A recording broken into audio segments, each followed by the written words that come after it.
If you're a mom who's ever wanted to travel alone, even if it was just for a few days, but immediately felt guilty for thinking about it, this video is for you.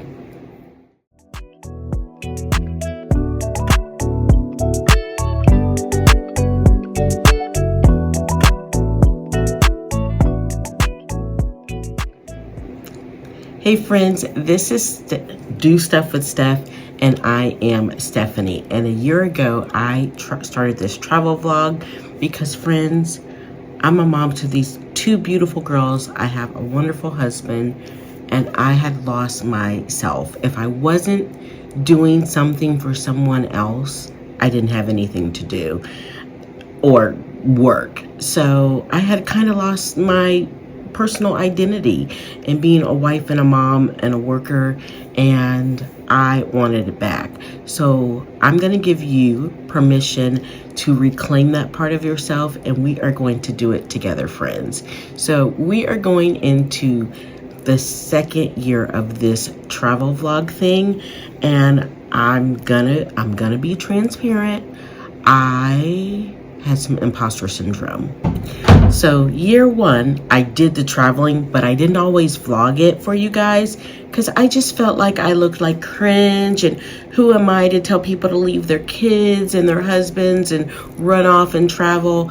But this year, friends, I'm going to share with you all of the details as I go on amazing adventures near and far, and I'm going to bring you along. So let's get into why you should join me on these wonderful adventures. Somewhere along the way, a lot of moms, including myself, got into my head that time alone was a bad thing. And if we needed it and wanted it, we were failing at being moms. We should want to spend all of our time with these wonderful blessings that we had received. And if you needed a night off or wanted a break, you were ungrateful or somehow doing motherhood all wrong. And friends, I don't believe that is true at all.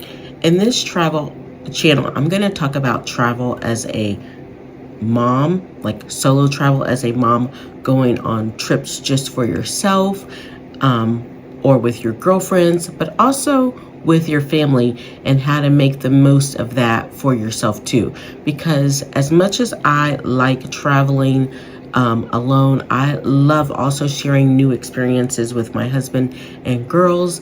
And I've also in this past year learned a way to carve out a vacation within a vacation for myself, and that's just as important for families as well. So this channel isn't all about moms just running off doing their own thing, although there'll be plenty of those shenanigans. It's also how you as a mom can make those experiences less chaotic for yourself as well. So, and these are all of my tips, and I want to grow this community and reclaim things for the regular middle class mom. This isn't like aspirational, like influencer travel. You're not going to get to see me like, well, you might. We're not going to rule anything out. Maybe the Lord will bless me with a bunch of extra coins and I'll be able to do some of those aspirational things that I would like. But mostly, I'm going to be sharing with you how you can do this in an economical, budget-friendly way so that you can have some time to yourself, but you can also have some experiences with your kids. So hopefully that resonates with you. If it does, you know what to do. Make sure you hit that thumbs up and subscribe to this channel. I want to get this channel to give you permission to solo travel, and that doesn't mean you don't love your family. I love these people so much that my heart just bursts every morning, and I wake up feeling super grateful that I am their mom and I do have a great husband. But I still want time away from them. It doesn't mean you're running away from your life. It means that you are a whole person and not just a role, and that you have ideas, desires, hopes, dreams that are independent of the people that you care for. And that is 1,000% normal. there's a big backlash against like marriage and motherhood right now, and trust me, if you don't want to be married and you don't want to have kids, that is awesome. But there's a lot of us who are already married and we do have kids, and we want to make the most of that. It doesn't mean we don't want some of the things that the single girls have, as far as like some autonomy and time to ourselves, but we need to be able to do that within the confines of our responsibilities as wives and mothers. And friends, I believe that we can have the best of both worlds. I did it all last year in 2025, taking 7 cruises and countless other mini trips. And friends, if I can do it, you can do it as well. Don't get me wrong, mom guilt is a thing and it shows up fast. When we think about doing something just for ourselves, we start to let those questions pop in our head like, who am I inconveniencing? Who's going to pick the kids up from XYZ? What are they going to eat? Should I be spending this money on the family? What are the kids going to need? What will people think? I'm off on these trips without my family. But we rarely ask ourselves, why do I need this? What version of me comes back from this? We don't ask ourselves that because that would be selfish, right? Wrong. And those are the type of things that this channel is going to address. I had my very first solo trip as a mom that wasn't work related. I don't count business trips because you still got to be on a trip for pleasure. Now, sometimes a business trip is all you can get to get it a few hours away in the airport, but I am talking about trips that are just solely planned for your leisure time and not that you have to necessarily be working. I took my very first trip like that February of 2025. I went to Miami for 3 days by myself, and friends, it is absolutely life-changing for myself. I didn't spend a lot of money. I didn't do a lot of crazy things. In fact, I am going to go back into my video, all my footage for this year and do a special video on that, because that trip really cemented for me why solo travel matters for moms. Solo travel gives you as a mom something that's really hard to get in life and in everyday life: space to think, space to rest, space to remember who you are outside of your responsibilities. In that 72 hours I was away from my family, I came back like on fire and cleaned my whole house and I was in such a good mood, on such a high. I often tease people that I have not had a good night's sleep since 1989, which I don't know why I picked that day, but I feel like I cannot sleep. I had a college-age daughter who is doing out what college-age kids do. I have a middle school daughter who's in middle school and deals with, bullying and things like that. I have a husband who is middle-aged, and I'm always an aging mother, a chronically ill sibling. I just have a lot of things that I am always overwhelmed with and worried about, just like you do. And taking that 72 hours for myself, it felt decadent. It felt like going to a restaurant and sitting and eating, and not worrying about, is everybody eating? What do you want? Nobody, like, we didn't have a spill at the table. It was absolutely, like I said, it shifted my brain chemistry. When you travel alone, no one needs you to make decisions, solve problems, anticipate needs. You just get to exist, and it is magnificent. I went to a museum on my trip, which I don't tend to do with my kids and husband because they don't like that type of stuff. And it was something that the whole time I was walking around, I was just in awe, and I was thinking, I get to enjoy this because my husband and kids aren't here, and they would hate this. They would hate it. They might go along with it because I wanted to do it, but I would have to rush through the exhibits because they would want to be in and out and on to the next something that they wanted to do. And I would feel their energy in that, and I would rush through it. Or I would say, no, let's not do that. Let's just go back to the pool, or let's just do something that you want to do, because as moms, we are always managing other people's emotions and energy, and that takes a toll on you.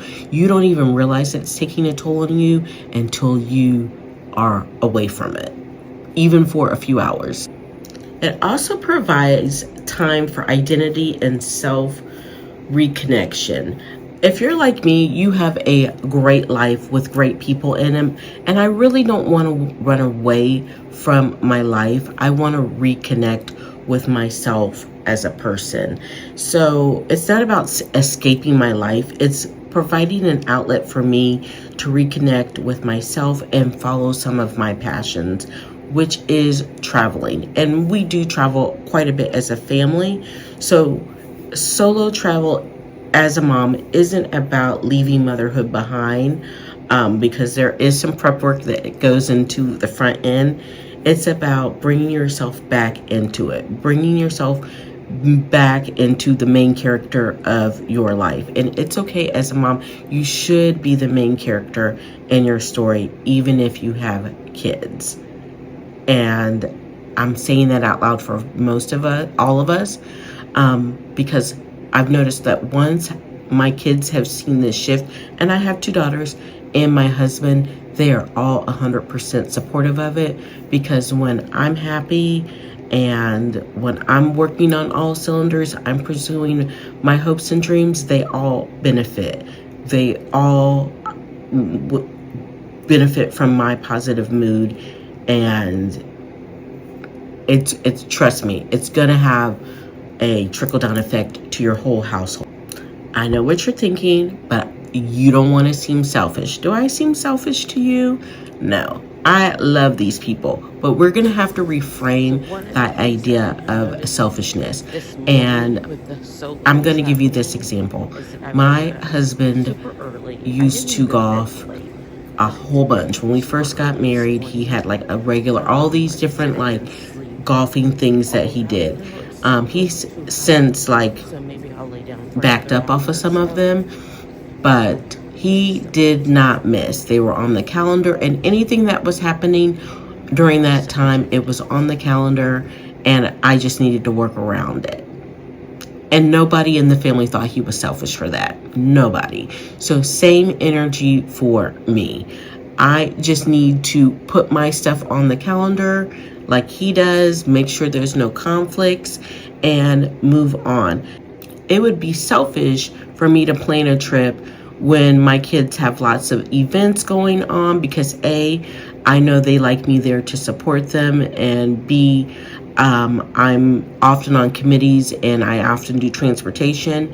So it would be selfish for me to just pick up and leave last minute and leave them hanging.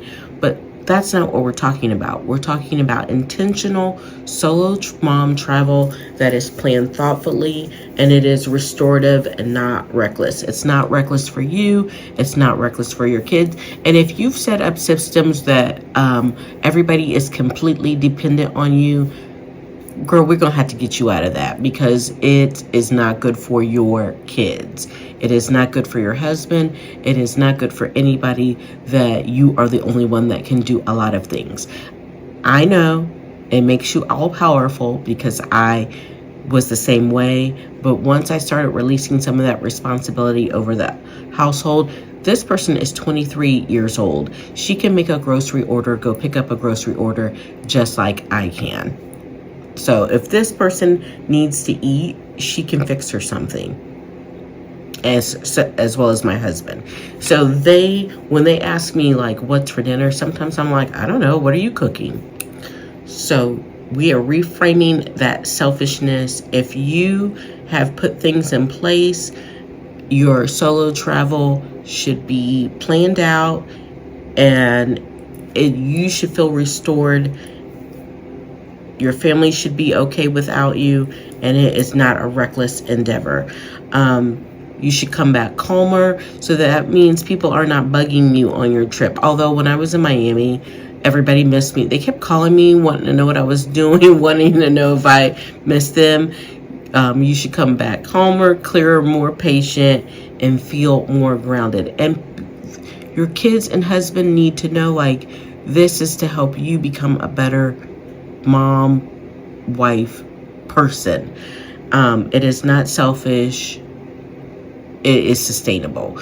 And I think as moms and wives, a lot of us have been doing some things that are not sustainable.